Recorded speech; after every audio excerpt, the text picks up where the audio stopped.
तो good morning friends, एक बार फिर से आपका स्वागत है हमारी किसकी करंट अफेयर्स की क्लास में। और इस चैनल का नाम है बेसिक एजुकेशन। ठीक है, और मेरा नाम क्या है? उत्कर्ष श्रीवास्तव, यानी कि उत्कर्ष श्रीवास्तव मेरा नाम है और बेसिक एजुकेशन चैनल का नाम है। और ये क्लास है किसकी? करंट अफेयर्स की। किसकी? करंट अफेयर्स की क्लास है। और आज हम डिस्कस करेंगे 1 मई का करंट अफेयर्स। इसका 1 मई का करंट अफेयर डिस्कस करने वाले हैं इस वीडियो में। तो बने रहिए इस वीडियो में और देखते रहिए और समझिए चीजों को। हमारा क्योंकि डेली करंट अफेयर आता है, तो आप जितना अच्छे से उसको पढ़ पाएंगे, समझ पाएंगे, उतना ही अच्छा एग्जाम में। क्योंकि एग्जामिनर क्या होता है, कहीं से भी पूछ देता है, कुछ भी पूछ देता है कि इस दिन क्या हुआ था, यहाँ कौन पैदा हुआ था, यहाँ कौन मरा था, ऐसी ऐसी चीजें होती रहती हैं। तो चलिए वीडियो स्टार्ट करते हैं, क्योंकि अब मैंने बहुत वक्त बर्बाद कर दिया है आपका, मुझे ऐसा फील हो रहा है। तो आगे का हम स्टार्ट करते हैं आज का।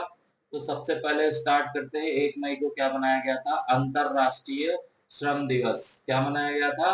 अंतरराष्ट्रीय श्रम दिवस मनाया गया था। इंग्लिश में बोले तो happy labour day. Happy labour day कब मनाया था? 1 मई को। और इसको किस और भी नाम से जानते हैं? और किस नाम से जानते हैं इसको? देखिएगा, मई दिवस के नाम से भी जानते हैं इसको। ठीक है, कुछ लोग मई दिवस कहीं पे लिख दिया एग्जामिनर ने, आप हो गए ये क्या है, तो मई दिवस के भी नाम से जानते हैं उसको। श्रमिक दिवस के नाम से भी जानते हैं, श्रम दिवस के नाम से भी जानते हैं, लेबर डे के नाम से भी जानते हैं। ठीक है, तो ये तीनों आपको पता होना चाहिए। नहीं पता होगा तो आप नहीं कर पाओगे। और बुधवार, मतलब ये बुधवार क्यों लिख दिया? हर बार बुधवार तो होना 1 मई को होता है। तो 1 मई 2024 को मनाया गया है। ठीक है, वैसे कब मनाया था? हर साल 1 मई को ये मनाया जाता है। यह क्या किस लिए होता है? यह वार्षिक पालन दुनिया भर में श्रमिकों के योगदान और उनकी उपलब्धियों का सम्मान करने के लिए होता है। ठीक है, मतलब कि देखो, इतना मेहनत करते हैं जो श्रमिक होते हैं, हमारे मजदूर भाई लोग कितना मेहनत करते हैं, तो उनके सम्मान के लिए भी एक दिन तो होना चाहिए ना साल में। तो इसीलिए क्या है, यह दिन बनाया गया है। ठीक है, 1 मई क्या मनाया जाता है? अंतरराष्ट्रीय श्रम दिवस। अंतरराष्ट्रीय, ध्यान रखिएगा। ठीक है, अब आगे बात करें। इस दिन और भी कुछ होता है, कभी कभी घुमा के क्वेश्चन पूछ देता है। तो 1 मई में क्या है? महाराष्ट्र स्थापना दिवस और गुजरात स्थापना दिवस मनाया जाता है। क्या? महाराष्ट्र स्थापना दिवस और गुजरात स्थापना दिवस भी मनाया जाता है। ठीक है, ये चीज भी आपको पता होनी चाहिए कि 1 मई को जिस दिन हमारा क्या श्रम दिवस होता है, उस दिन महाराष्ट्र स्थापना दिवस और गुजरात स्थापना दिवस भी मनाया जाता है। वो कि आपको समझ आ गया होगा। आगे बढ़ते हैं। आगे क्या कह रहा है? आलोक शुक्ला जी हैं, उन्होंने क्या जीता है? गोल्ड मैन पर्यावरण पुरस्कार। देखिए इसको, ये क्या होता है गोल्ड मैन पर्यावरण पुरस्कार? जो लोग पर्यावरण के प्रति बहुत ज्यादा होते हैं, सचेत होते हैं, उनकी चेतना बहुत जागृत होती है पर्यावरण के प्रति, वो करते हैं कि नहीं यहाँ जंगल बचाना है, यहाँ पेड़ पौधे बचाने हैं, यहाँ ये फूल उगाने हैं, यहाँ धरती बंजर हो रही है, ये कर देना है। ऐसे करते जाते हैं तो उनको क्या होता है? पुरस्कार मिलता है। उसको क्या बोलते हैं? गोल्ड मैन पर्यावरण पुरस्कार। और इसको एक नाम से और भी जानते हैं, ग्रीन नोबल पुरस्कार। ठीक है, ग्रीन नोबल पुरस्कार से भी इसको जाना जाता है। तो 2024 में ये पुरस्कार किसने? आलोक शुक्ला जी को मिलेगा। वैसे और भी इसमें लिस्ट है, लेकिन ये थोड़े से फेमस है। नाम है, इन्होंने छत्तीसगढ़ बचाओ के लिए काफी आंदोलन किए, उसके संयोजक रहे हैं। ठीक है, तो ये थोड़ा फेमस नाम है, इसलिए इनका नाम उभर के सामने आ रहा है, देखा जाए तो। ठीक है, अब ये क्या है? वार्षिक पुरस्कार है। मोस्टली पुरस्कार देखेंगे वार्षिक ही होते हैं, थोड़ा कोविड के चक्कर में आगे पीछे हो गए हैं कुछ पुरस्कार, लेकिन वो वार्षिक होते हैं। तो दुनिया भर में क्या जमीनी स्तर के पर्यावरण चैंपियनों का सम्मान करता है ये पुरस्कार। क्या करता है? ऐसे चैंपियनों का सम्मान करता है जो पर्यावरण के प्रति बहुत ज्यादा जागृत है। अब आप देखिए सोनम वांगचुक जी को देख लीजिए, वो पर्यावरण के प्रति इतना ज्यादा है कि वो अनशन पे बैठे हैं, लोगों के उन्होंने इकट्ठा किया हुआ है, क्योंकि वहां पे पर्यावरण का खतरा है। ठीक है, तो इसी तरीके के जो लोग होते हैं पर्यावरण के प्रति, अपने नेचर के प्रति बहुत ज्यादा क्या होते हैं, लॉयल होते हैं बोल सकते हैं, उनको यह पुरस्कार दिया जाता है। क्या नाम है पुरस्कार का? गोल्डमैन पर्यावरण पुरस्कार। किसको मिला है? आलोक शुक्ला जी को। छत्तीसगढ़ में भी देखिए अभी बहुत कुछ चल रहा है, क्या आपने देखा? वो हंसदेव जंगल काटे जा रहे हैं, लेकिन उसके विषय में अभी क्या ही बोल सकते हैं, जब क्योंकि देखिए जब सरकार नहीं बोलती है तो हमें बोलना भी ठीक नहीं लगता है, पता नहीं क्यों। अब गलत तो है ही, लेकिन बोलेंगे तो फिर विवाद हो जाता है इस पे। चलिए कुछ नहीं, आगे बढ़ते हैं। नेक्स्ट क्या है? नेक्स्ट है पतंजलि। इस पे मुझे थोड़ी हंसी इसलिए आ गई क्योंकि इन्होंने काफी बार कोशिश की, हमारे ये जो भी बाबा रामदेव जी हैं, बाबा रामदेव जी ने काफी बार कोशिश करी कि शायद कोर्ट इनको माफ कर दे, सुप्रीम कोर्ट इनको माफ कर दे, लेकिन भाई गलती तो गलती होती है, क्या किया जा सकता है। अभी ये फंसे हैं, अभी और भी कंपनीज फंसेंगी, ऐसा नहीं है।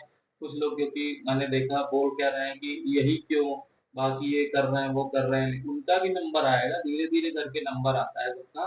ठीक है, तो क्या हुआ है, इनके 14 उत्पादों को लाइसेंस ही रद्द कर दिया उत्तराखंड सरकार ने। ठीक है, और क्यों रद्द किया है, क्योंकि सुप्रीम कोर्ट का आदेश था कि भाई उनको, भाई उन्होंने गलत तरीके से क्या किया है, भ्रामक विज्ञापन का हवाला देते हुए क्या किया है, स्थापित किया है पतंजलि आयुर्वेद के 14 प्रोडक्ट को। इसलिए उनके क्या कर दिए गए हैं, लाइसेंस निलंबित कर दिए गए हैं। तो इतना आपको समझ आ गया, कितने 14 उत्पादों के उनके लाइसेंस रद्द कर दिए गए हैं पतंजलि के। ठीक है, ये आपको समझ आ गया। तो विज्ञापनों को रोकने के लिए, दूसरों का पालन ना करने के लिए रामदेव के खिलाफ क्या जांच चल रही है और कानूनी कार्यवाही भी हुई है। इसके बीच यह कदम उठाया गया, ये सब देखते हुए कि भाई ये जब हो रहा है तो इन प्रोडक्ट को पहले तो बैन कर दो, कि जिससे आगे कुछ ऐसा ना हो सके। जो भी लोगों को खतरा है, जो भी इन सब प्रोडक्ट से, अब जो भी भाई देखिए स्टैंडर्ड्स जो होते हैं, अब उनको नहीं फॉलो किया जाएगा, किसी को कुछ हो गया तो उसके लिए क्या कर सकते हैं हम। वैक्सीन एक उदाहरण है, बस इतना ही कहना चाहूंगा। ठीक है, अब आगे देखते हैं। नेक्स्ट नेक्स्ट क्या है, भारत ने क्या किया है, क्रूड पेट्रोलियम पर क्या कर गया है, विंडफॉल टैक्स घटा दिया है। देखिए, बड़े बड़े नाम, देखा कैसे अंग्रेजी बोल बोल के बेवकूफ बनाया जा रहा है विनोद, देख रहे हैं। अब आप सोच रहे होंगे विंडफॉल क्या है। विंडफॉल देखिए क्या होता है, इंग्लिश में विंडफॉल है, आपको समझ नहीं आएगा तो ऐसे आप समझ लो, हवा हवाई टैक्स। ठीक है, हवा हवाई मतलब अप्रत्याशित कर। ठीक है, ये होता है क्या, अप्रत्याशित कर होता है जो क्रूड ऑयल पे लगता है। अब ये क्या होता है, देखिए जब क्या होता है ना, अचानक से कुछ हो जाता है, सपोज अचानक से इन्फ्लेशन आ गया, अचानक से ऊपर चला गया, तो उस कंडीशन पे सरकार क्या करती है, विंडफॉल टैक्स लगाती है। ठीक है, तो विंडफॉल टैक्स एक तरीके से देखा जाए तो वो मुनाफे का सौदा होता है सरकार के लिए, कि उसने कुछ भी दिखा दिया कि हाँ ये अचानक से हो गया था, इसलिए हमने विंडफॉल टैक्स इस पे लगा दिया, अप्रत्याशित कर लगा दिया है। ठीक है, तो उसको क्या किया गया है, भारत ने घटा दिया है। अब ये घटाया भी क्यों है, वो आप समझ सकते हैं, क्योंकि इलेक्शन का माहौल चल रहा है, तो यह कभी कभी जरूरी बन जाता है। इसे क्या कर दिया गया है, 9600 रुपए से कितना कर दिया गया है, 8400 रुपए प्रति मीट्रिक टन में कम कर दिया गया। अगर डॉलर की बात करें तो कितना, 100.66 डॉलर प्रति मीट्रिक मीट्रिक टन के हिसाब से इसको कम कर दिया गया है। ठीक है, तो ये समझ आ गया, भारत ने क्रूड ऑयल पर क्या घटाया, विंडफॉल टैक्स। विंडफॉल मतलब अप्रत्याशित कर। ठीक है, तो वह घटा दिया गया है, कितना, 9600 से 8400 रुपए प्रति मीट्रिक टन। ठीक है, यह निर्णय कब, 16 अप्रैल को लिया गया था। ठीक है, इतना समझ आ गया। नेक्स्ट देखते हैं। देखिए, मेन मेन पॉइंट आपको पढ़ना है, ये फालतू का ज्यादा आप इसमें पढ़ोगे तो आधी चीजें तो ऐसे उड़ जाएंगी दिमाग से कि क्या पढ़ा था क्या नहीं पढ़ा था। चलिए नेक्स्ट देखते हैं। नेक्स्ट क्या कह रहा है, डीआरडीओ ने देखिए क्या किया है, ऐसी मिसाइल बनाई है, उसका सफल परीक्षण कर दिया है, जो पनडुब्बी रोधी है। पनडुब्बी रोधी का क्या मतलब है, कि देखिए क्या होता है ना, जब पनडुब्बी चलती है तो वो क्या करती है, ट्रेस कर लेती है कि कहाँ से मिसाइल आ रही है, कहाँ से नहीं आ रही है। तो इन सब चीजों तो क्या होता है, पता चल जाता है हमारे दुश्मन को कि हाँ उधर से मिसाइल आ रही है, नहीं आ रही है, तो वो पहले से ही रेडी हो जाता है, या इधर से दूसरा वार कर देता है। तो ये सब चीजों के लिए उन्होंने क्या किया, पनडुब्बी रोधी मिसाइल बनाई है। अब पनडुब्बी ट्रेस नहीं कर पाएगी उस मिसाइल को, और उसका क्या किया है, सफल परीक्षण किया है। किसने, भारतीय नौसेना ने। कहाँ पर किया है, उड़ीसा के बालासोर घाट पर किया है।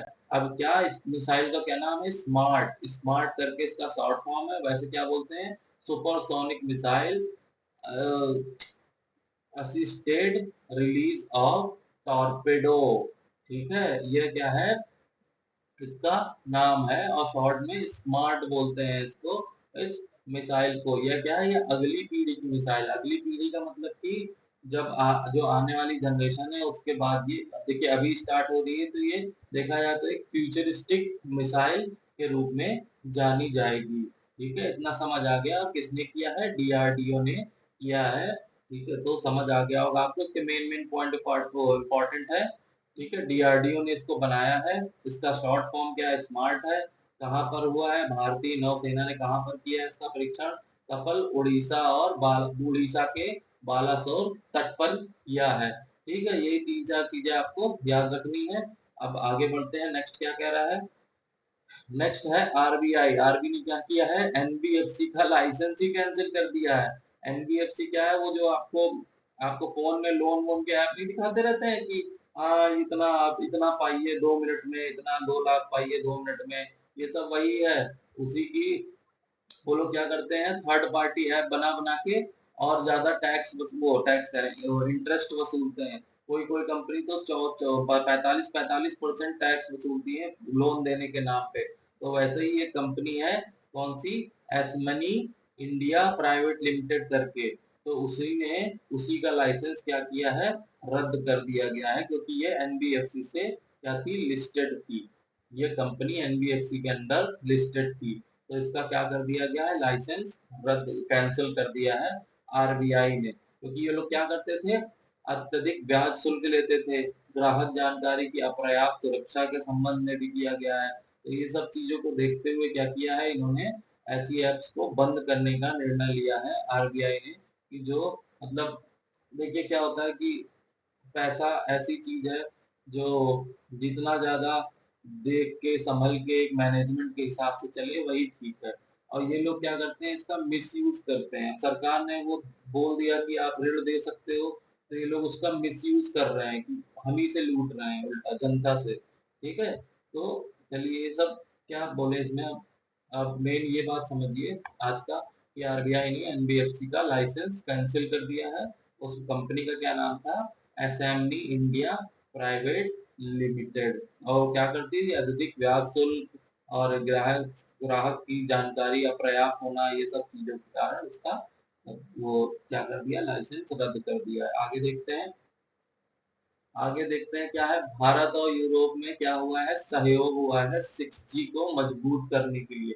6G क्या है? अभी देखिए 5G चल रहा है। आप देखेंगे तो हर जगह मोस्टली 5G चल ही रहा है। हर जगह आप कहाँ चले जाएंगे, लेकिन आपका फोन होना चाहिए 5G वाला। ऐसा नहीं कि आप फोन लेके घूम रहे हो बटन वाला और कह दो हमारे में तो मार्ट साहब आ ही नहीं रहा है 5G। लेकिन आपके पास फोन 5G होना चाहिए। तो देखिए पहले क्या था? भारत का गठबंधन अमेरिका के साथ हो गया था। इसी तरह समझौता किससे हो गया? यूरोप से हो गया। तो यूरोप ने क्या किया? उस पर हस्ताक्षर कर दिया है और कहा है कि भाई हाँ हम आपके साथ हैं, कोई दिक्कत नहीं है। हम भी इसमें आपकी साझेदारी के लिए हम पूरी तरह सहमत हैं 6G की तकनीक को विकसित करने के लिए। किसकी? 6G की तकनीक को बढ़ावा देने के लिए, इसको विकसित करने के लिए। देखिए उनको इमेज नहीं मिली थी, तो मैंने 5G वाली इमेज में 6 किया हुआ है यहाँ पे। आधे लोग नोटिस करके कमेंट ना कर दें, इसलिए मैंने बता दिया पहले ही। तो ये क्या है? 6G में और भारत और यूरोप का क्या हुआ है? अपने सहयोग से मजबूत करेंगे इसको। आगे बढ़ते हैं। आगे क्या हुआ है? जिम्बाब्वे ने संदेह के बीच पेश की है नई मुद्रा। संदेह का मतलब क्या है?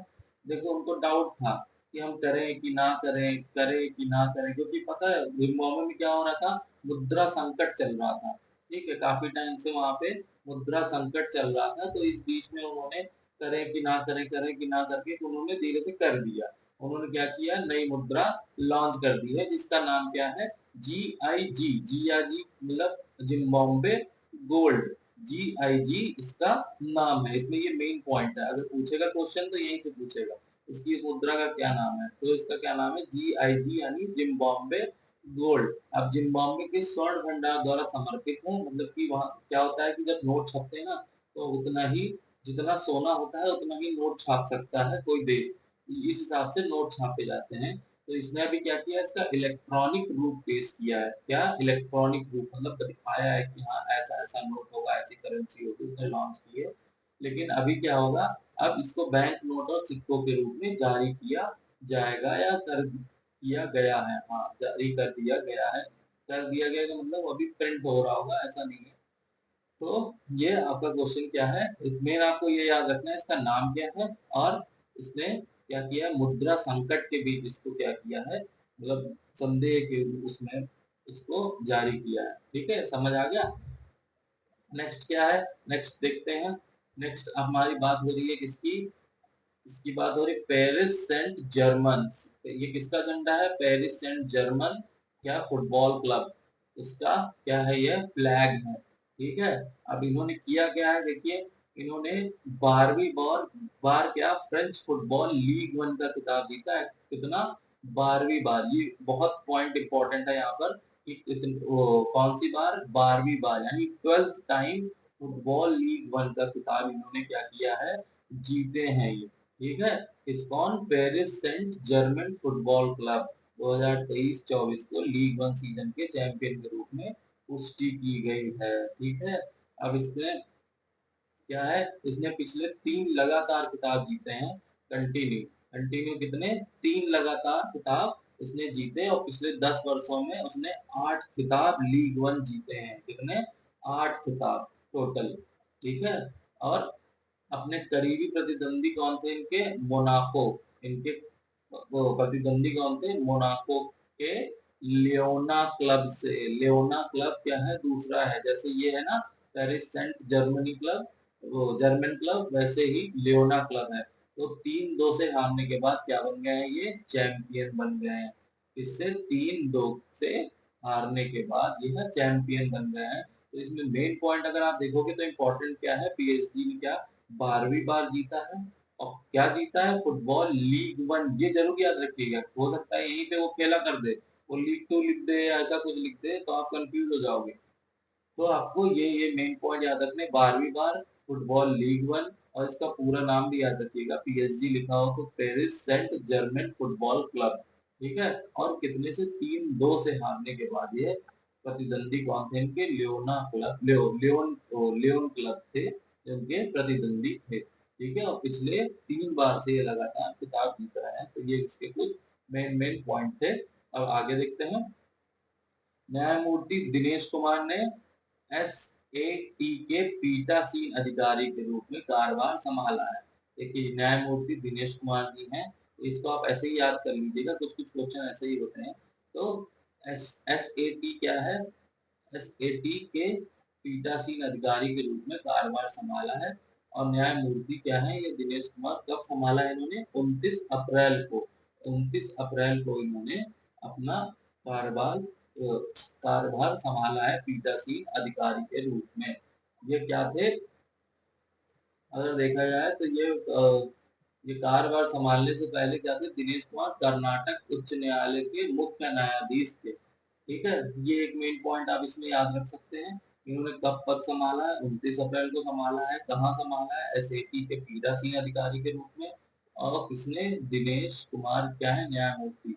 और उसके पहले क्या थे ये एक मेन पॉइंट है इसमें, कर्नाटक के हाई कोर्ट में क्या थे, ये जज थे, मुख्य जज थे, मतलब मुख्य न्यायाधीश थे। और वह फरवरी 2024 में पद से सेवा निवृत्त हुए थे, सॉरी, यह फरवरी 2024 में पद से सेवानिवृत्त हुए थे। ठीक है, ये एक वन लाइनर है, आप देखेंगे तो इसको ऐसा कुछ इसमें खास है नहीं, ये देखा जाए तो ये एक बार में पढ़ने वाले क्वेश्चन आंसर में।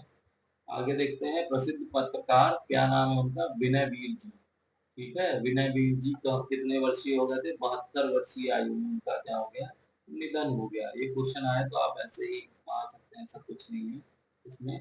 प्रसिद्ध पत्रकार, और क्या है, ये प्रकाशक भी हैं किसके, दैनिक हिंद मिलाप के। क्या है, दैनिक हिंद मिलाप के ये क्या है, संपादक हैं विनय वीर जी, जिनका कब, शनिवार 27 अप्रैल को 2024 को क्या हो गया, 72 वर्ष की आयु में निधन हो गया है। इनका, विनय वीर जी का निधन हो गया है 72 वर्ष की आयु में। और ये क्या थे, हिंदी मिलाप के संपादक थे, जिनका 27 अप्रैल को 72 वर्ष की आयु में निधन हो गया। ये क्या थे कि दक्षिण भारत में हिंदी भाषा के चैंपियन थे। अब दक्षिण भारत में देखिए हिंदी भाषा बहुत कम लोग बोलते हैं दक्षिण भारत में, इसलिए क्या थे, उन्होंने वहां पर अपनी वो क्या तो बोलते हैं उसका, अपनी पकड़ जमाई। ठीक है, तो वहां के क्या थे, ये चैंपियन थे, और पत्रकारिता समुदाय में एक सम्मानित व्यक्ति थे। क्या थे, एक सम्मानित व्यक्ति थे। ठीक है, विनय वीर जी, तो इनका निधन हो गया 27 अप्रैल को 72 वर्ष की आयु में। होप आपको ये वीडियो समझ आ गया होगा करंट अफेयर्स का आज का। ठीक है? तो क्या करते हैं फिर, अब आपको जो काम करना है, हम एक काम देके जा रहे हैं। पहले तो इसको अच्छे से देखना है, पढ़ना है, नोट कर लेना है। उसके बाद जैसे ही आप कर लें, उसके बाद ऐसा करके एक उस नीचे दिया होगा, उसको क्या करना है आपको, लाइक कर देना है इस वीडियो को, और क्या कर देना है आपको, शेयर कर देना है। क्या कर देना है? शेयर कर देना है, जो अगर आपको वीडियो पसंद आया हो, और कमेंट करके भी जाना है। क्या करके? कमेंट करके भी आपको जाना है। ठीक है? तो आपको इतना समझ आ गया। ये था आज का वीडियो। फिर मिलते हैं अगले करंट अफेयर्स के साथ अगले वीडियो में, कुछ ज़्यादा अच्छी-अच्छी जानकारी जो भी कलेक्ट हो पाएँगी उनके साथ। तब तक के लिए क्या, बाय-बाय।